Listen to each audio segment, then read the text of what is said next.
pushed back the crowd. 3 protesters were arrested and charged with assaulting an officer.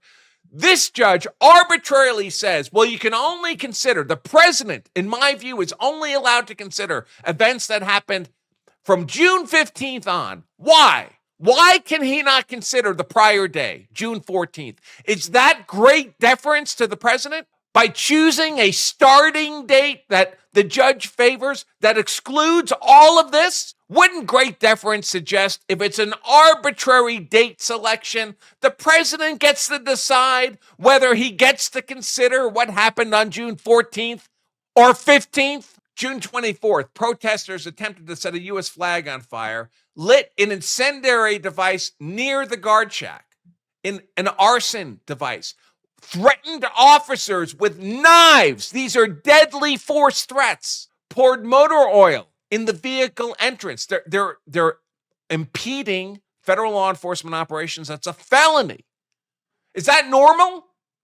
Should the regular forces be equipped to deal with terrorists pouring motor oil on vehicle entrances? Unbelievable. Karen Immergut renews her block on President Trump's National Guard deployment to Portland, saying her 3-day trial showed there was no credible evidence to justify Trump's incursion on Oregon sovereignty. I like this comment. What I think this judge doesn't understand, a lot of these judges don't understand, is that what Trump's doing right now is the nice way. The National Guard is the nice way. This is getting a lot of people very, very angry to the point that they'll support Trump's use of the Insurrection Act, an active duty, full-time military being deployed and having law enforcement authority and free to do essentially whatever Trump tells them to do within America's cities. That's going to be a party, and we're getting a little bit closer every day because these judges are going to compel Trump to do it the hard way. The protests outside the ICE facility between June 15th and September 27th were generally uneventful, with occasional interference to federal and personal property. So she's deciding if this is a sufficient threshold, not the Article 2, the elected Article 2 president, commander-in-chief, elected by the whole of the American people to carry out our political will, but she, an unelected, black-robed, tyrannical, inferior district trial court judge, gets to make this call. Was there no violence? Oh, no, there was violence. She's just deciding it wasn't enough to satisfy me. If I were making the call on the National Guard, I wouldn't have activated them. But that's not her job. That's not a great level of deference if there's a colorable assessment of the facts that lays within a range of honest judgment. By the way, she says between June 15th and September 27th, not much was going on. Not much was going on. What was going on? First of all, I would say, of course, that before this, there was a lot of violence. There were arson attempts. There were weapons attacks on officers.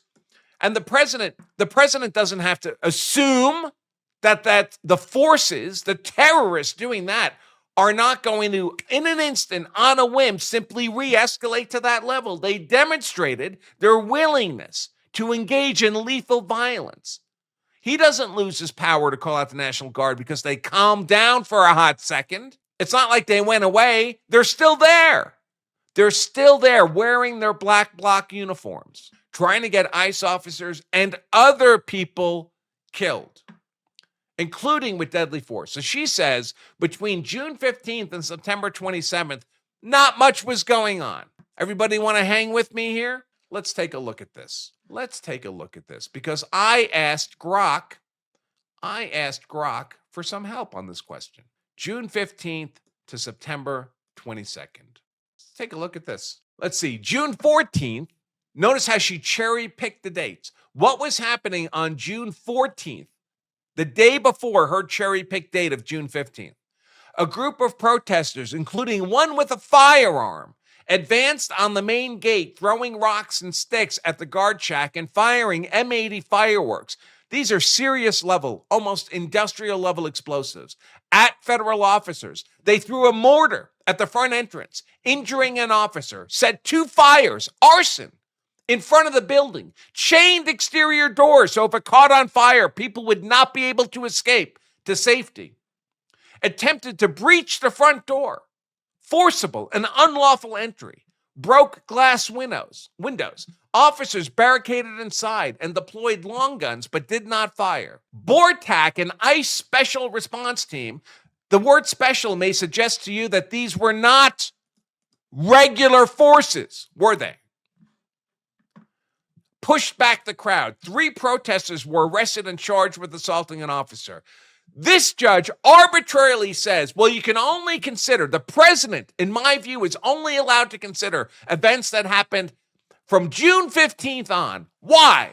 Why can he not consider the prior day, June 14th? Is that great deference to the president? By choosing a starting date that the judge favors that excludes all of this? Wouldn't great deference suggest if it's an arbitrary date selection, the president gets to decide whether he gets to consider what happened on June 14th or 15th? Unbelievable. June 24th, protesters attempted to set a U.S. flag on fire, lit an incendiary device near the guard shack, in an arson device, threatened officers with knives. These are deadly force threats. Poured motor oil in the vehicle entrance. They're impeding federal law enforcement operations. That's a felony.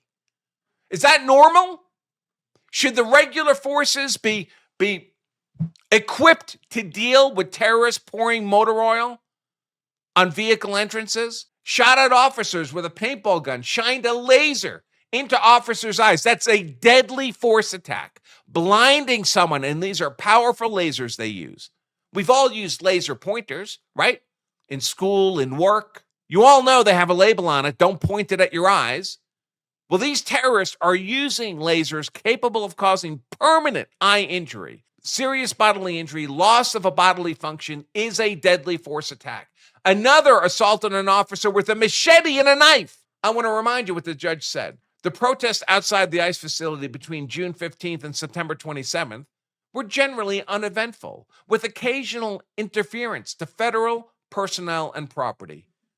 A machete attack, a knife attack, arson, blinding, all of these occurring in the time window that she says not much was going on. June 29th, an individual tampered with the building's access card reader.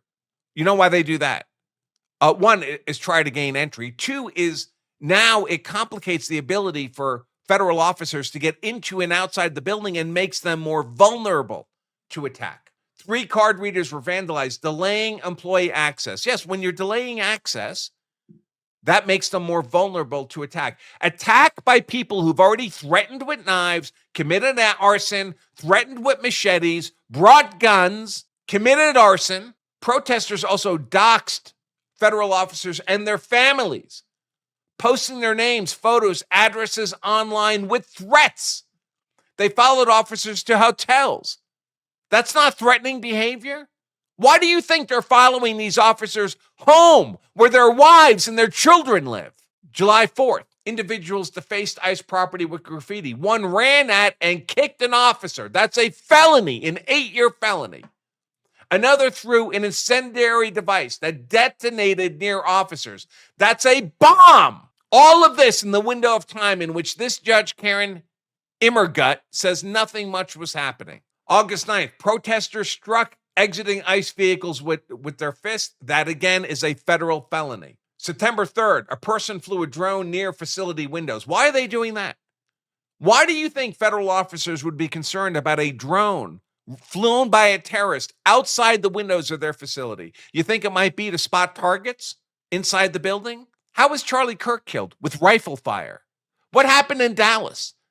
These Antifa terrorists fired rifles into the garage, killing people, killing detainees. They missed the ICE officers because of their incompetence.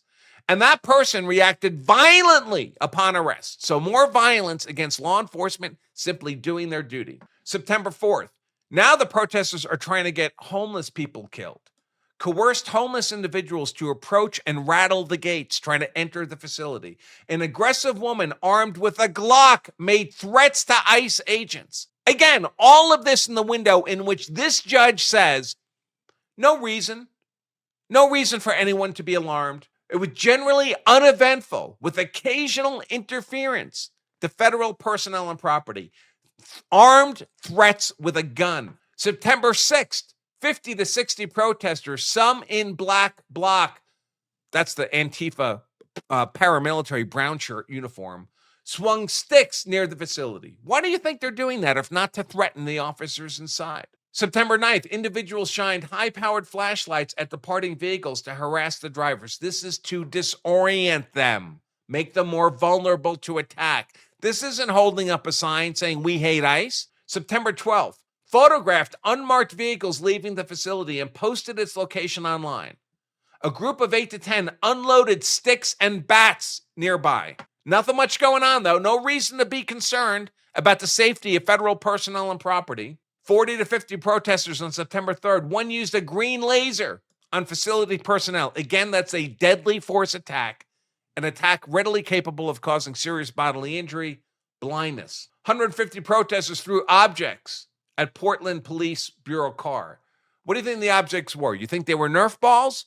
Or you think they were rocks and bottles and things that if they struck you in the head could readily cause you serious bodily injury? September 19th, 50 protesters threw objects and ran at vehicles. Black bloc members assaulted individuals, law-abiding individuals, to the point that federal law enforcement had to deploy munitions in response. There was a bomb threat.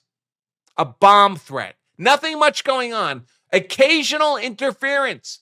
Generally uneventful, the judge says, and occasional interference. Occasional interference. And then there's more of this on September 29th, more strobe lights in the officers' faces, causing pain and vision issues.